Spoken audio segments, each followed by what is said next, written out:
Wassail, beautiful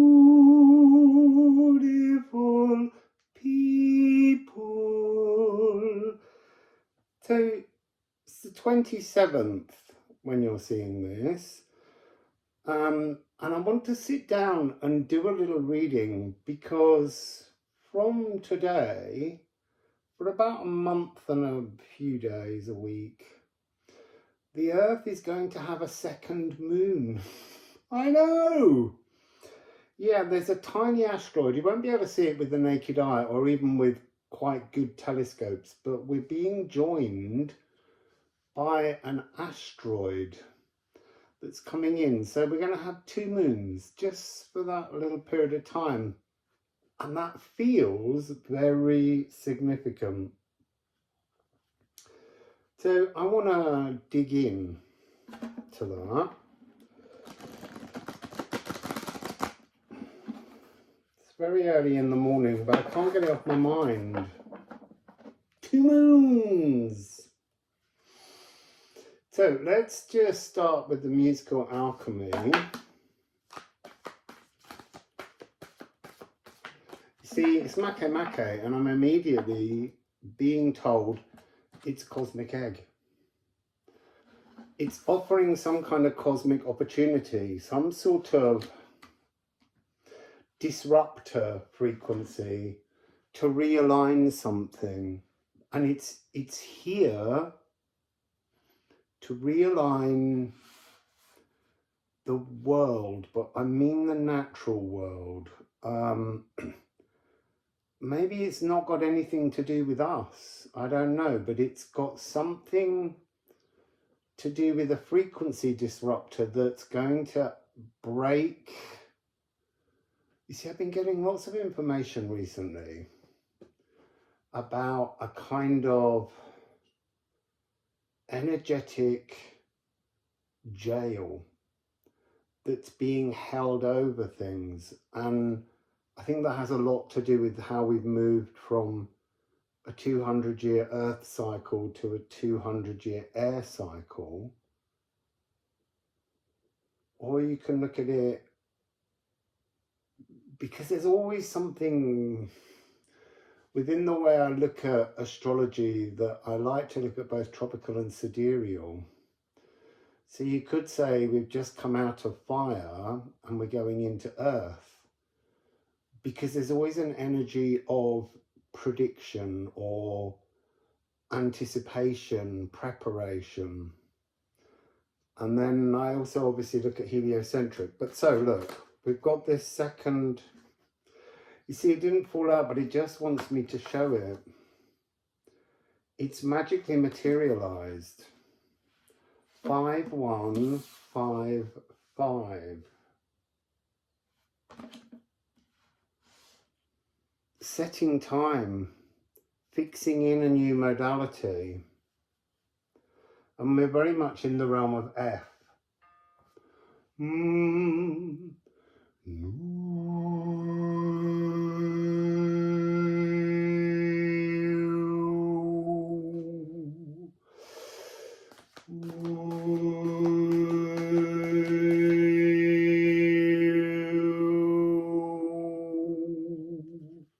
One more.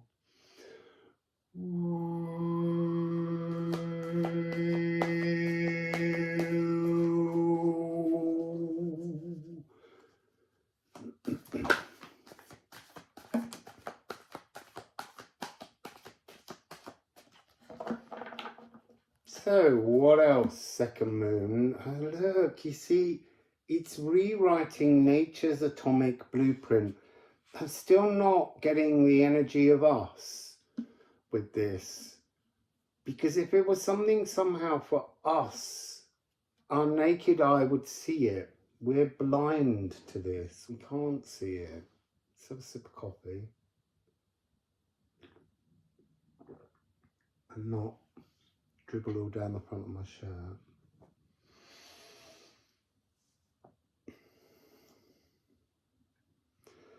You see, now that's interesting. I don't know, the things just come through. There's a fire resistance. So maybe there is something to do with sidereal here, where the coding of the natural world needs some kind of fire resistance or heat resistance that needs to be opened in the coding. There is this, honestly, there is this sense, it's almost like a dissolvable aspirin. It's not going to dissolve, but the energy is going to be absorbed. Its energy will be absorbed by the natural world. And I don't know whether that's just trees and plants or whether it's animals. And if it's animals, then it's us. Well, let's see. This second moon. What's going on? What's the point of this second moon? What's its purpose for its month and a half that it's here? It's interesting that it's appearing today, 27th of the 9th, which is a 9-9 portal. It's a very important day.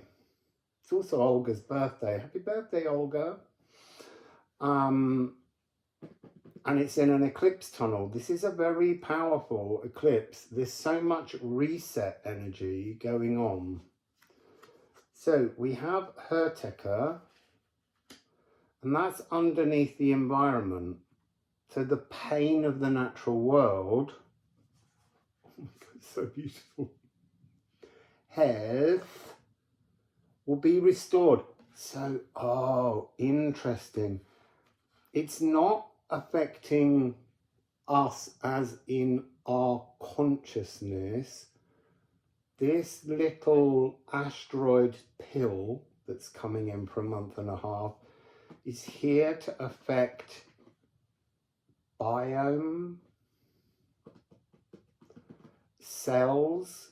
There could be physical changes brought about, because we also have Orgamangandia, all that is wrapped within the space of Earth, as in the Earth serpent. So everything that is of the natural world is having some kind of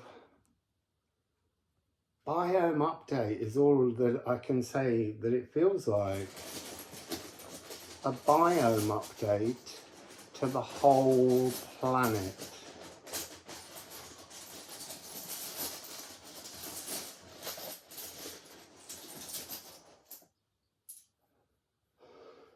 So here we have Esk, personal Yggdrasil tree. But that's coming across as sort of, you see, the great ash tree, the Yggdrasil. It's like the Yggdrasil, oh, you see, yesterday's was, or the day before, was all about resetting our Yggdrasils, changing our trees. This is what this is about, but it's changing everything on a micro level. The atomic blueprint, the holographic musical score, subatomic restructuring.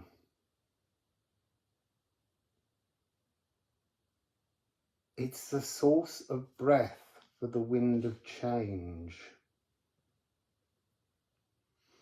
And then we have Veor. It's like every cell is being given a kind of an upgrade. But there's something within this upgrade that how we receive, how we accept, because we're all going to get this and you could choose to ignore it and there will be no upgrading. It's got something to do with this notion that we're lining up with our galactic ancestry. Oh, look, see? Hertecker. That's interesting because the heartache is affecting ourselves on a personal Yggdrasil level.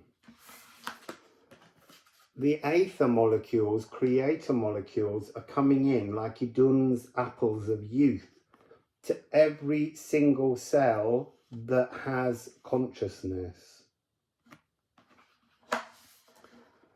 And then we have again destiny and heartache, because there's a sense of H for hopelessness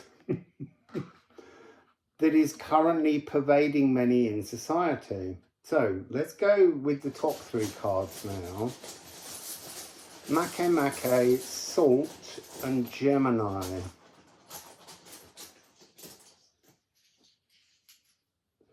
We have 3. Make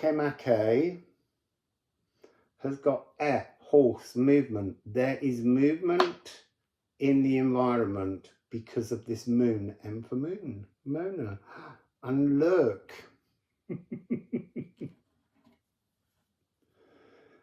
And then man. This is about being both a collective and also being individual. And that's what I mean again. You could have a flower, and the flower is made up of many different cells, but each cell has an individual destiny that has been in pain. This pain is somehow being adjusted. And then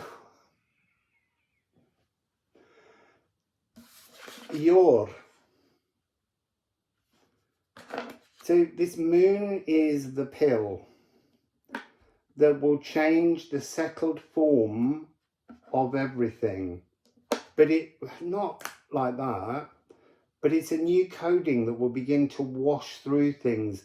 I'm sensing, I've been sensing for a while, I said earlier, this kind of energetic prison is breaking down. And this will allow maker molecules to come out from everything, inside us even. There's been a dampener, and this is talking about this moon being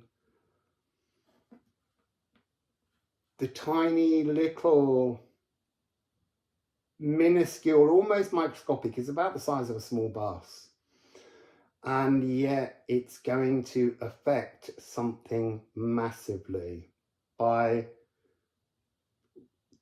well, I was going to say reproducing its frequency, but that isn't what it's doing. It's disrupting frequency.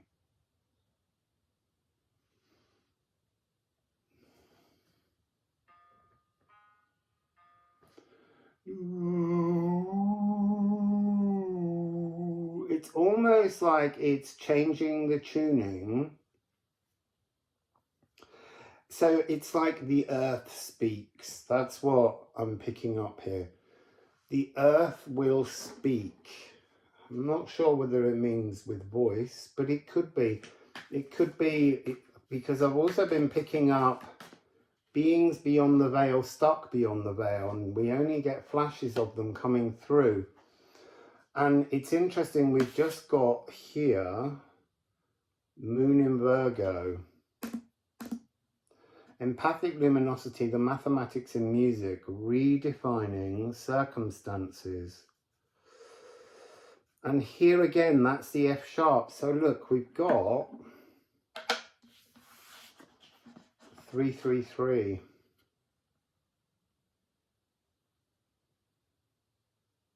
Chaos calmed. Now that's interesting. Before I did this reading, I just shuffled the deck to ask something, and I got chaos, Eris. I just need to flick through the deck, because that's what made me go, I need to do a reading straight away, because the strength of the energy coming out of Eris, that was definitely in it. But what was the card in between those two? Oh, that. So what came out was Eris immediately with amalgamation. It's like, in order for this mini moon to have its effect, you have to almost stir everything up chaotically so that nothing's fixed, so that energetic prison has almost been swirled open, so possibilities are open. It's almost like a roulette wheel, or there's a wind of change, and that's allowing a new galactic cosmic remembrance energy to come through. And that's what this empathic luminosity is. It's like shedding history. It's like we don't need the stories of our past, of our ancestral past. They've been part of the energetic prism, which is now dissolving to bring us into this being drawn together with our galactic remembrances. And it came with magnet, this playful energy. You can't stop this. Once it begins, it will magnetize new maker molecules into all things if we let it. So let's get some more runes. Let's have one for Moon in Virgo. It's the future. The future is arriving today with the mini moon, which is going to create... What's making me giggle slightly is there's this great cosmic reset on the 20th of the 2nd, 2026, when Neptune and Saturn will meet at 0 degrees of Aries. And yet the message here is it begins almost with a pinprick, with a little tiny dissolvable aspirin. So here we have the golden path. Beyond that energetic, prisoned, static energy, the golden path is coming out to greet us. 33. So we've now got 3, 3, 3, 3, 3. So this is the spear. Ga. Odin's spear. And it's often about crossing spears, holding them and making a trove. But because it has these two Gununga gaps either side, it's always been, to me, it's really showing this notion of pulling these in and then them almost jumping polarity. And you're in this one and this is the future, and you come together, you get into that one, and then they ping apart and you're in a new future, a new timeline. And look, we've got the Ul rune. It's almost like, that's interesting. It's like that's showing itself as an opening doorway, and then this is sealing us into the new timeline, the new magic, the new golden path. Interesting. Let's get one more rune on this. New moon.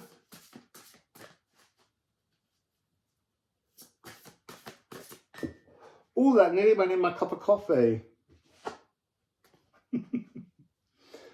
It's Flursa. Flow. This is to be divinely inspired. This is fluidity. This is joy. This is wonderment. It's also the sacral. It's the womb. We're moving into a new time womb, almost. But you have to accept and not question. You have to release resistance and be 13 moons frequency. It's here for a month. So the moon cycle is always 12s and 13s, depending on the year in the Metonic calendar. So there's the 12 moon cycle, which I've been turning away from to face the other way. This is almost the dark moon Lilith pill that you need to pop to become truly comfortable in 13 moon frequency. It's a rite of passage. I'm going to leave it there because that's a beautiful message at the end. So enjoy knowing, even if you can't see it, this second moon that we've got, shifting us clearly apparently from 12 to 13, but it's that 13 that's the divine inspiration to shake up and transform things around us. So, wassail, beautiful people.